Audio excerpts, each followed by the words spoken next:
우촌TV 1080회 이원혁 지음 세상을 품은 운강 이강년을 만나겠습니다. 스토리 평전으로 폭넓은 세계관을 보인 큰 인물, 큰 울림을 이 역사 스토리에 담았습니다. 구독은 무료이니 구독과 좋아요 눌러주세요. 지연이 이원혁은 근대사 전문 역사 콘텐츠 프로듀서다. 방송 PD로 일하면서 많은 역사 다큐멘터리를 만들었고 대학의 역사 콘텐츠학과 겸임 교수를 지냈다. 2013년에 역사재단을 세워 독립운동, 영화제와 디자인 전시회를 해마다 개최하고 있으며 국내외 독립운동 사적지와 애국지사 및 유족들의 정언을 영상으로 기록하고 있다. 우리의 독립운동이 지속 가능한 선양사업으로 이어질 수 있도록 방송, 출판, 웹툰, 웹소설 분야에서 다양한 콘텐츠를 만들고 있다. 저서로는 영상기록, 발로 뛴 독립운동 현장, 독립영웅을 만든 장면 50, 따로 또 같은 역사, 역사의 데자뷰, 영상으로 만나는 식민지 근대 1, 2, 3, 발굴, 독립운동가의 숨은 이야기, 우리가 몰랐던 3.1운동 이야기, 라틴 아메리카의 정치 권력과 미디어가 있습니다.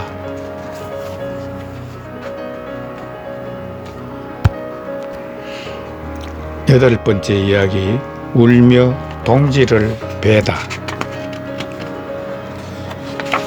개천에서 용나고 난세에 영웅난다는 말이 있습니다. 개천은 어렵고 힘든 환경, 난세는 전쟁과 같이 세상이 어지럽고 불안한 때를 말하는 것이지요. 꼭 들어맞는다고는 할 수 없지만 21세기에 들어서면서 세상은 더 어렵고 힘들고 불안해진 듯 합니다.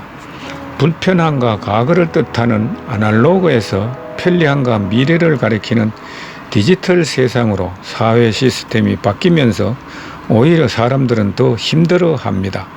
너무 빨리, 너무 많이, 너무 어지럽게 변하니 난세라 불러도 무방할 정도입니다.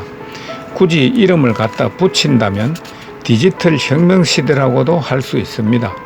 왜 이럴 때 개천에서 용나듯이 난세에 영웅이 나타나듯 이름을 떨치는 사람들이 안 나타나겠어요? 디지털 혁명 시대에 나타난 용이나 영웅은 과연 누구일까요? 많은 이들이 그 반열에 있지만 최첨단 자동차 산업을 일군 테슬라의 일론 머스크나 애플의 창업자 스티브 잡스 같은 사람이라면 누구나 쉽게 디지털 시대의 영웅으로 꼽을 수 있겠죠. 이렇게 세상의 격변기에는 언제나 뛰어난 인물들이 등장합니다. 모든 것이 어지러울 정도로 빠르게 변할 때 등장하는 영웅은 그 혼돈 속에서 시대를 주무르면서 뛰어난 업적을 이뤄냅니다. 시대를 잘 타고난 인물이 영웅이 된다고 생각할 수 있습니다. 그러나 그런 인물들은 어떤 난세에 어떤 계천에서 태어나도 같은 업적을 이끌어내는 영웅이니 용이 될 수 있을 것입니다. 고한말 우리나라에는 여러 영웅이 나타납니다.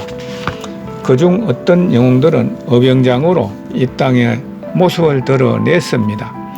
망해가는 나라를 구하기 위해 피비린내 나는 싸움터에서 뛰어든 많은 어병장 가운데 뛰어난 업적을 이뤄낸 세 분이 있습니다.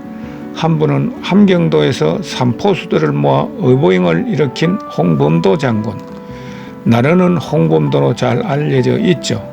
그리고 대한제국 국군 출신인 민건호 이병장, 또 한 분은 무관이자 유생 출신인 운강 이강년 선생입니다. 운강 선생은 1895년 명성황후 시해와 단발령 사건이 일어나자 대표적인 유학자인 유인석 선생이 이끌던 제천의진에 들어갑니다. 그는 뛰어난 능력을 인정받아 곧바로 유격장에 임명됩니다. 유격장은 그 이름으로 알 수 있듯이 탁월한 기동성과 전투력을 갖춘 정예부대를 거느리는 장수입니다. 어병장 대다수가 유생 출신인 상황에서 옹강 선생은 무과 출신자이니까 잘 싸우는 걸 당연하게 여길 수도 있겠지요. 하지만 그게 전부가 아니었습니다. 옹강 2강년 부대의 뛰어난 전투력에는 뜻밖의 사연이 숨어져 있습니다. 당시 의병들은 나라를 위해 목숨을 내놓고 총칼을 들었지만 정작 나라로부터는 아무런 지원이나 대접을 받지 못했습니다. 힘들게 싸우면서 먹을 것, 입을 것이 부족해 백성들의 도움을 받아야만 했습니다. 의병 가운데 일부는 굶주림과 추위를 못 견디고 민가에 들어가 재물을 훔치거나 소, 돼지, 닭 같은 가축을 마구 잡아먹어서 큰 문제를 일으키기도 했습니다. 나라를 구하는 어려운 일을 하면서 먹을 것 좀 훔친 게 뭐 그리 큰일이냐고요. 하지만 이강년 이병장은 백성들을 괴롭히는 행위를 결코 용서하지 않았습니다. 어려움을 의병으로 최고 가치로 여겼기 때문입니다. 1907년 9월 연합의병부대를 지휘하는 호자 의병장에 오른 이강년 의병장이 강원도 영월에 주둔하고 있을 때였습니다. 거의 10수년을 함께 싸운 청평 의병장 조동교는 이따금 주민들의 재물을 약탈해 말썽을 일으켰는데요. 조동교의 의병 무리는 주민들이 피난 가면서 감춰둔 식량이나 옷가지들을 찾아내 자기들의 것처럼 쓰는 바람에 주민들의 원성을 샀습니다. 이강년 의병장은 더 이상 조동교의 빗나간 행동을 눈감아 줄 수 없다고 판단했습니다. 그래서 조동교를 비롯해 부대의 군율을 어긴 의병 3명을 총사령에 처하는 단호함을 보였습니다. 생각해 보세요. 전쟁터에서 함께 싸우며 친형제보다 더 가까이 지낸 전우를 자기 손으로 처단한다는 게 얼마나 힘든 결정이겠어요. 운강도 업참마속의 심정으로 울며 동지들을 빼는 결단을 내려야 했을 것입니다. 만일 의병전쟁을 치르는 과정에서 이강년 의병장은 민폐를 끼치는 행위에 대해 여러 차례 엄중하게 경고했습니다. 재물만 탐하는 가짜 의병이 희행하고 있다라면서 마을 책임자에게 의병장이라는 핑계를 대면서 나약한 백성을 수탈하는 행위를 고발하라고 알렸습니다. 선생의 의병대가 다른 의병부대보다 두드러진 활약을 보였던 이유는 가짜 의병을 은별에 처하면서 백성들의 어려운 삶을 살피고 보호하는 일에 한치의 흔들림이 없었기 때문이지요. 창의 사실기에는 그 무렵 이강년의 의병대가 마을에서 공급받은 물자와 첩보 내용이 꼼꼼하게 기록되어 있습니다. 이강년 의병장은 엄격한 군율을 중시했고 여기에는 어떤 사람도 예교가 있을 수 없었습니다. 그로 인해 선생을 따르는 의병들은 누구나 군율 앞에 평등하다고 여겼고 하나의 뜻을 위해 단합할 수 있었습니다. 군율 혹은 군기는 군대에서 가장 중요한 요소입니다. 그것을 직접 증명한 전쟁 영웅 중 한 명의 이름에 미군이 자랑하는 데이비드 헥워스 대령이 있습니다. 그는 한국전쟁과 베트남전에 참전하여 미 육군 역사상 가장 많은 90여 개의 훈장을 받은 군인입니다. 헥워스 대령이 베트남전에서 오합지졸의 부하들을 백전백승의 용사들로 변모시킨 비결은 바로 군기를 잡는 것이었습니다. 그는 부임하자마자 가장 먼저 최대한 잔인하고 거칠고 못된 지휘관이 되었습니다. 이 부대는 격리 하나도 제대로 못하나? 아닙니다, 장군님. 제대로 하겠습니다. 형편없군. 저는 제대로 군기 될 때까지 훈련한다. 견디고 버텨내라. 군인으로서 규율을 지켜라. 경례덕의 기본적인 예절부터 실전에 가까운 극한의 훈련까지 헥워스 장군은 모든 면에서 잔인할 정도로 거세게 부하들을 몰아붙였습니다. 사실 강한 군기는 때로는 비인간적이기도 하고 때로는 예기치 않은 문제를 일으키기도 하며 때론 지휘관 자신의 위치를 위태롭게 만들기도 합니다. 실제로 해고스는 부하들의 군기를 잡으며 모함을 받기도 하고 살해 위협을 받기도 했습니다. 정오십에 불타는 한 병사가 해고스의 목에 1600달러의 현상금이 걸려 있다라는 내용의 편지를 집으로 보낸 일도 있었지요. 하지만 엄격한 군기는 전쟁에서 이기기 위해 반드시 필요한 가장 중요한 요소입니다. 온정일변도의 조직에서 지내기가 언뜻 생각하면 좋을 것 같지만 결국 그런 조직은 나사가 풀려 기강이 해이져서 말썽이 날 수밖에 없습니다. 그런 조직과 군대를 기다리고 있는 것은 처참한 패배와 파멸일 뿐이죠. 혹독한 훈련이 계속되면서 해고스 대령에 대한 병사들의 정오심은 존경심으로 바뀌었고 그의 부대는 베트남전에서 가장 강력한 부대로 명성을 떨치게 되었습니다. 이강령 의병장 휘하의 의병들도 당시 세계 최강의 군대로 떠오르던 일본군 앞에서 단 한 발도 물러서지 않는 굳센 의지를 떨쳤습니다. 이강령 의병부대의 강한 전투력은 그냥 얻어진 게 아니었습니다.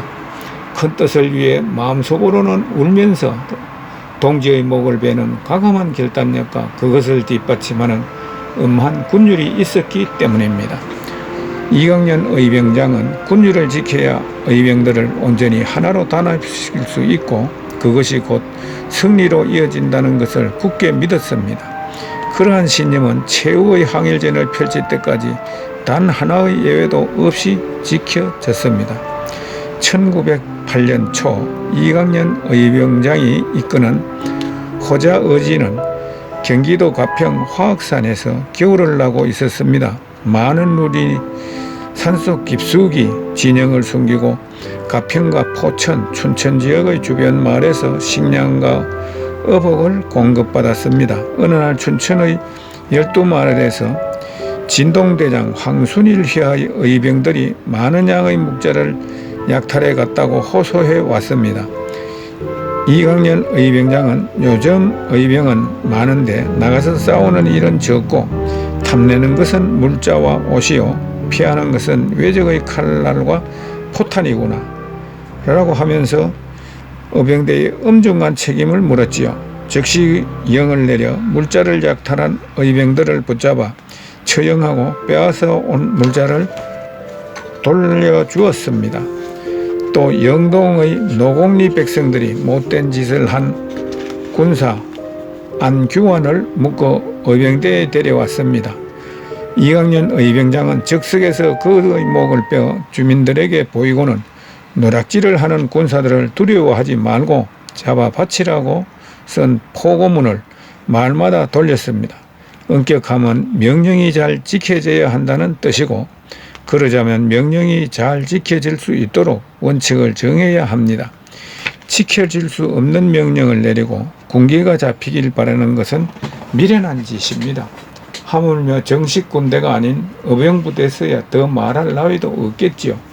원칙에 따른 의로운 명령이라야 기강이 흔들리지 않는 법이죠. 이강년 의병장이 엄격한 군율 이야기는 오늘날 우리에게도 시사하는 바가 매우 큽니다. 원칙 중심의 리더십은 군대가 아니더라도 조직에서 가장 중요한 요소입니다. 시간이 흐를수록 더욱 자유분방해지고 있는 요즘 MZ세대들은 만약 원칙이 제대로 서 있지 않다면 조직의 규율을 따라야 할 이유를 찾지 못할 것입니다. 학생들이 많이 쓰는 신조어 중 어쩔 TV라는 것이 있죠. 상대방의 말을 듣기 싫을 때 차단하는 말인데요. 원칙을 갖지 못한 리더는 결국 아무리 명령을 내려도 그 성원에게 결국 어쩔 TV라는 대답밖에 얻지 못하게 될 것입니다. 조직의 규율을 구성원들이 따를 이유를 찾지 못한다면 결국 조직력은 모래알처럼 흩어지고 원하던 목표는 이룰 수 없게 될 테지요. 친근한 상사로서 리더의 자질은 중요하지만 모든 사람에게 친근한 것이 아닌 규율을 잘 지키는 구성원들에게 친근한 상사여야 합니다. 이강년 의병장과 회고스 대령의 역사가 말해주듯 진정한 리더십은 자신의 원칙을 칼같이 지키고 모든 구성원에게 동등하게 원칙을 적용하는 데서 온다는 사실을 잊지 말아야겠습니다.